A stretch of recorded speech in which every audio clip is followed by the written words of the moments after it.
Bonjour à tous. Aujourd'hui, on s'attaque à un gros morceau pour vos révisions du bac en HGSP, les États-Unis et la question environnementale. Alors, ce sujet est hyper intéressant parce qu'il est plein de paradoxes, vraiment. Imaginez, c'est un pays qui a d'un côté inventé les parcs nationaux, donc l'idée même de protéger la nature, et de l'autre, qui a créé l'American Way of Life, un modèle de vie qui a une empreinte écologique, on peut le dire, gigantesque. Alors, comment on va décortiquer tout ça pour répondre à la grande question du chapitre, quels sont les enjeux des relations entre les sociétés et les milieux aux États-Unis? Eh bien, on va suivre un plan en 3 parties. D'abord, on va se pencher sur ce fameux rapport paradoxal à l'environnement. Ensuite, on verra pourquoi les États-Unis sont un acteur mondial qu'on ne peut juste pas ignorer. Et pour finir, on explorera la multitude d'acteurs qui jouent un rôle là-dedans. Allez, on y va. Première partie, donc, ce rapport si paradoxal à l'environnement. Et pour comprendre ça, il faut remonter un peu dans le temps, jusqu'au 19e siècle. À cette époque, la conquête du territoire est portée par une idéologie super puissante, la destinée manifeste. C'est quoi ça? C'est l'idée, presque une mission divine pour eux, que les États-Unis doivent étendre leur modèle de civilisation à tout le continent. Et la nature dans tout ça, la fameuse wilderness, eh bien elle est vue de 2 manières. Soit c'est un obstacle qu'il faut absolument maîtriser, soit c'est un réservoir de richesses à piller. Un réservoir qui, à l'époque, paraissait infini. Et bien sûr, les conséquences sur l'environnement sont massives. On parle de déforestation à une échelle colossale, de marécages entièrement asséchés. Et dans les grandes plaines, c'est encore plus radical. On frôle l'extermination totale des troupeaux de bisons, tout ça pour laisser la place à une agriculture intensive immense. Mais voilà le premier grand paradoxe dont on parlait. Pile au même moment où cette exploitation bat son plein, une conscience écologique commence à voir le jour. Face à cette destruction, des penseurs comme Henry David Thoreau et surtout John Muir, qu'on voit ici en photo avec le président Roosevelt, eh bien ils commencent à voir la nature différemment, à la célébrer pour ce qu'elle est, pour sa beauté, sa dimension quasi spirituelle. Et de là, 2 grandes visions de l'environnement vont s'affronter. Un vrai choc d'idées. D'un côté, on a la préservation. C'est le camp de John Muir.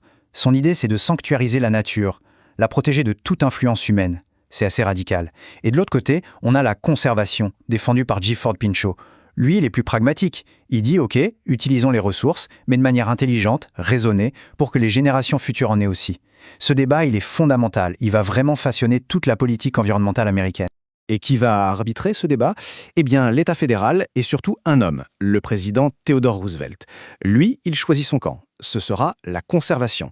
Il a très bien compris que les ressources n'étaient pas infinies. Écoutez ce qu'il dit dès 1908. Le temps est venu d'envisager sérieusement ce qui arrivera quand nos forêts auront disparu, quand le charbon, le fer, le pétrole et le gaz seront épuisés. C'est assez visionnaire, non? Et ce ne sont pas que des mots, il va agir. C'est lui qui est derrière la création de 5 parcs nationaux qui viennent s'ajouter au tout premier, le fameux Yellowstone, créé en 1872. Mais attention, cette belle histoire de protection ne doit pas cacher la réalité. Elle est aussi jalonnée de terribles catastrophes écologiques. C'est tout le paradoxe américain.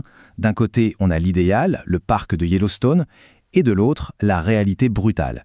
On pense bien sûr au Dust Bowl des années 30, ces tempêtes de poussière monstrueuses provoquées par une agriculture qui a épuisé les sols, et beaucoup plus près de nous, impossible de ne pas mentionner la marée noire de Deepwater Horizon en 2010. Voilà pour le rapport interne à l'environnement.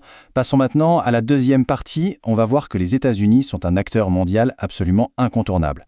Forcément, leur modèle de développement a un impact qui se ressent sur toute la planète. Cet impact, il vient d'abord de l'American Way of Life.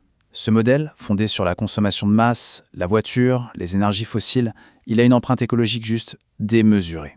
Tenez-vous bien, le chiffre donne le vertige.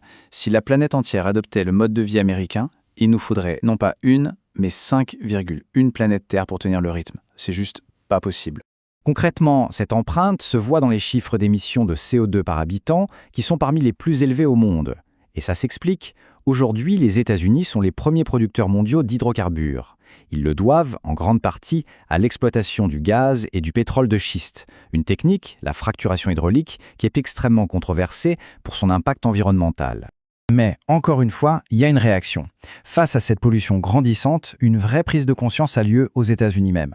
Ça a débouché sur des lois majeures, comme le Clean Air Act en 1963 pour améliorer la qualité de l'air. Et le point d'orgue, c'est en 1970, le tout premier jour de la Terre. C'est une mobilisation citoyenne immense, 20 millions de personnes dans la rue. Et cette pression a payé. La même année, le président Nixon crée l'Agence de protection de l'environnement, la fameuse EPA. Pourtant, cette conscience nationale a du mal à se traduire sur la scène internationale. Là, la position américaine est souvent compliquée. On parle d'exceptionnalisme américain, cette idée qu'ils ne suivent pas les mêmes règles que les autres. L'accord de Paris sur le climat, c'est l'exemple parfait. Une sorte de « je t'aime moi non plus ».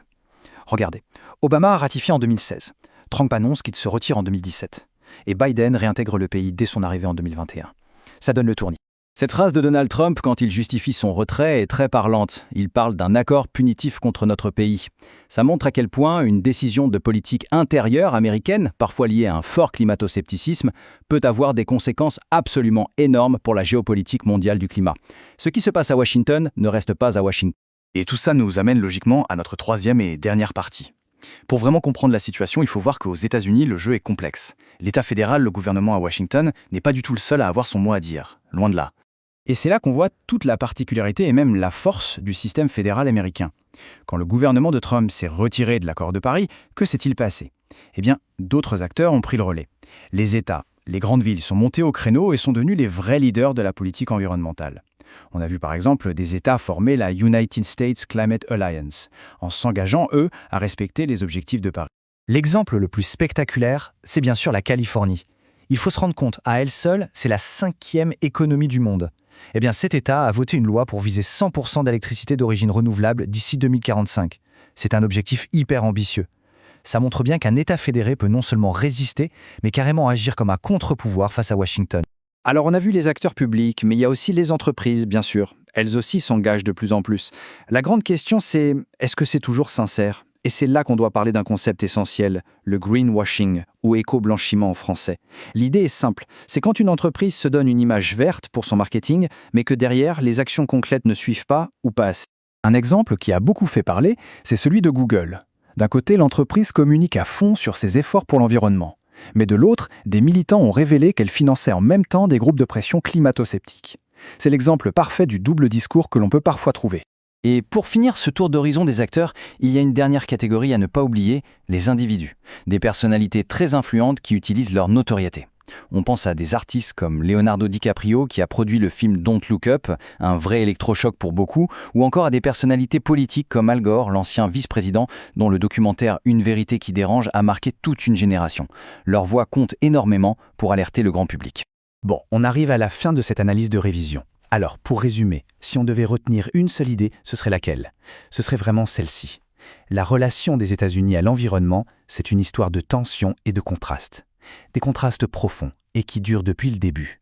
Pour récapituler nos 3 parties, d'abord on a vu que c'est un pays pionnier, à la fois dans l'exploitation la plus sauvage de la nature, mais aussi dans son invention de la protection. Ensuite, on a compris que c'est une puissance mondiale dont les décisions internes ont des conséquences pour la planète entière. Et enfin, c'est une nation où tout un tas d'acteurs, l'État fédéral, les États, les villes, les entreprises, les citoyens, s'opposent et collaborent en même temps. C'est dans ce jeu d'acteurs très complexe que se joue l'avenir de l'environnement aux États-Unis, et donc, en bonne partie, l'avenir de notre planète.